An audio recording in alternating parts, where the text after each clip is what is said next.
सुस्वागतम श्रोत्यांनो.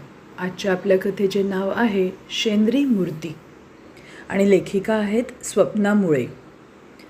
भावनांचा आणि श्रद्धेचा एक सुंदरसा खेळ या कथेमध्ये वर्णलेला आहे. चला तर मग ऐकूया. आता डोळ्यात सारखं पाणी येऊ द्यायचं नाही. भोग म्हणत पुढे चाललं की सोपं जातं स्वीकारणं. चला मागच्या खोलीतलं राहिलेलं सामान बांधून घेऊ. अंजूच्या म्हणजे सुनबाईच्या आठवणी सगळ्या देऊन टाकल्यास ना गं. नकोच ते काही डोळ्यासमोर. खरं अशी काय वाईट कर्म केली कोण जाणे. म्हणून असे दिवस आपल्यासमोर आले. एवढं बोलून नारायणरावही धोत्र्याच्या सोग्याला डोळे पुसू लागले. तशा नलिनीबाई लगबगीने उठल्या, त्यांच्याजवळ आल्या आणि म्हणाल्या, अहो मला म्हणता रडू नका आणि आता स्वतःच चला रडायला लागले. चला आवरा. तेवढं तरी बरं घराला चांगली किंमत आली. पण काही म्हणा, घर विकावं वाटत नाही आहे.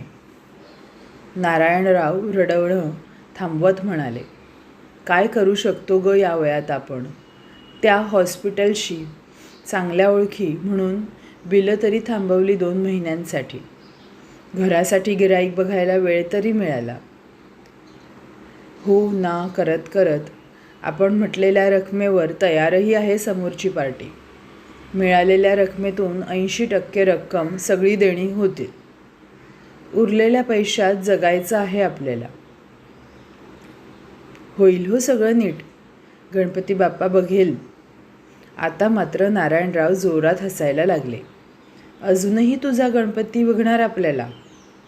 अगं हट्टाने मागच्या अंगणात त्याचं छोटं देऊळ बांधलं. किती थाट केला त्याचा.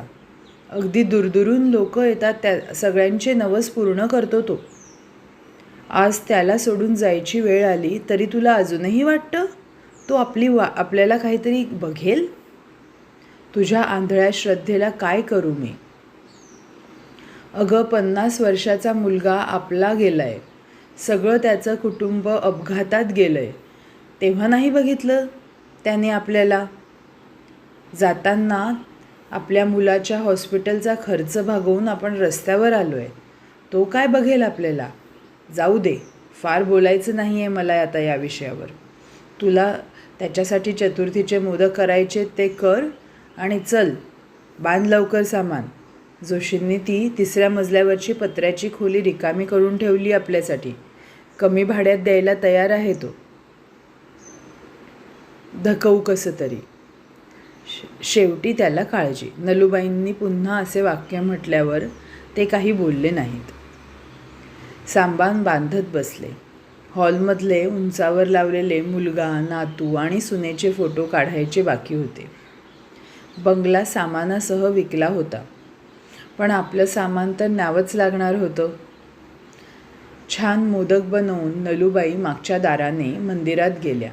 दुर्वांची जुडी आणि लाल फूल त्या शेंद्री मूर्तीवर ठेवलं आणि त्यांना एकदम रडूच फुटलं. आजपर्यंत होताच पाठीशी, मग बळ येतं, येत गेलं सगळ्या संकटांना तोंड द्यायला. आता तुला सोडून जायची सुद्धा वेळ आली आहे. आता कसं करू रे गणराया, सांग मला.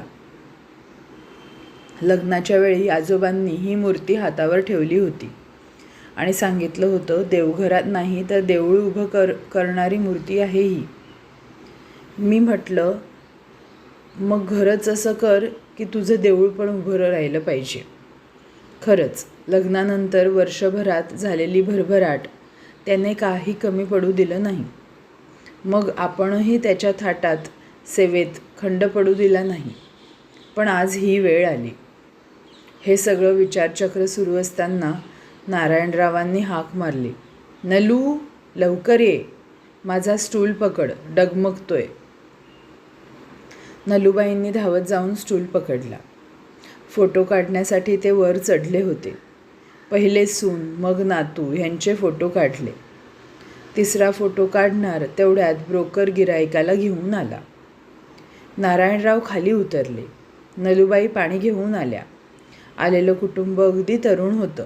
2 गोड मुली आणि 30-35 वर्षाचं ते जोडपं. नारायणराव म्हणाले, मला आज सगळे चेक मिळाले तर बरं होईल. समोर लगेच द्यायचे आहेत. तेव्हा त्या जोडप्यातली ती म्हणाली, हो, पण आमची एक अट आहे हं. रजिस्ट्रीमध्ये मागची खोली आणि मंदिर तुमच्याच नावे ठेवूया. नारायणराव म्हणाले, नुसत्या ह्या 3 खोल्यांसाठी गिऱ्हाईक नकोच आहे मला, कारण ह्याची किंमत माझं हॉस्पिटलचं बिल चुकवू शकत नाही. मी बोललो होतो ब्रोकरशी. ब्रोकरकडे बघून ते म्हणाले, तुम्ही कल्पना दिली होतीत ना यांना, म्हणून तर सौदा फायनल समजलो. ब्रोकरही जरा गडबडला. तेवढ्यात ते जोडपं बाहेर उठून गेलं. नलूबाई देवळाकडे बघत म्हणाला, आता हे तरी जमू दे रे बाबा. लोकांची देणी द्यायची आहेत. नको वाटतं हे उसनं जगणं. मघाशी त्यांनी वाहिलेलं फूल एकदम पडलं मूर्तीच्या डोक्यावरून. एरवी त्यांना आनंद व्हायचा, कौल दिला असं म्हणायच्या, पण आता तर त्यांनी सुद्धा दुर्लक्ष केलं. आम्हाला तुला सोडून जायची वेळ आली आणि आता कसले कौल देतोस, मनात त्या फुटफुटल्या. ते जोडपं आत आलं. सगळ्या रकमेचे चेक त्यांनी नारायणरावांपुढे धरले. पण अट मात्र कायम आहे आमची. ते म्हणाले, तुम्ही मागच्या खोलीत राहा. नलूबाई म्हणाल्या, पण का? पैसे देताय मग कशासाठी हे? तेव्हा त्या जोडप्यातली स्त्री म्हणाली, ह्या फोटोमधल्या सरांमुळे आज माझं घर होऊ शकतंय. आज आम्ही दोघे कमावते आहोत. पण मी जेव्हा घरात आले आणि फोटो पाहिला, मला माझे जुने दिवस आठवले. मी फीज भरू शकत नव्हते, म्हणून मला कोचिंग क्लासमध्ये येऊ देत नव्हते. मी चोरून खिडकीच्या आडून क्लास बघायचे. तेथून सरांची गाडी जायची. एक दिवस सरांनी ते बघितलं. ते त्या क्लासच्या मॅनेजरला बोलले, सगळी फीज माझ्या डोळ्यासमोर भरली.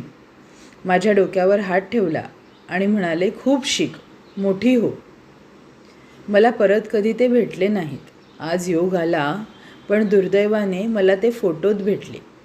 मी खरं तर ऋणात आहे त्यांच्या, पण मला संधी मिळते तर एवढं तरी करू द्या.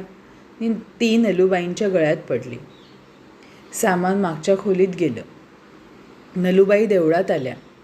सोंडे मागून प्रसन्न हसणाऱ्या गणेशाला म्हणाल्या, आयुष्याची दोरी प्रत्येकाची ठरलेली, म्हणून लेक सून गेल्याचे तुला बोल कधी लावले नाही, पण तुझ्या कर्तव्याला बोल लावले.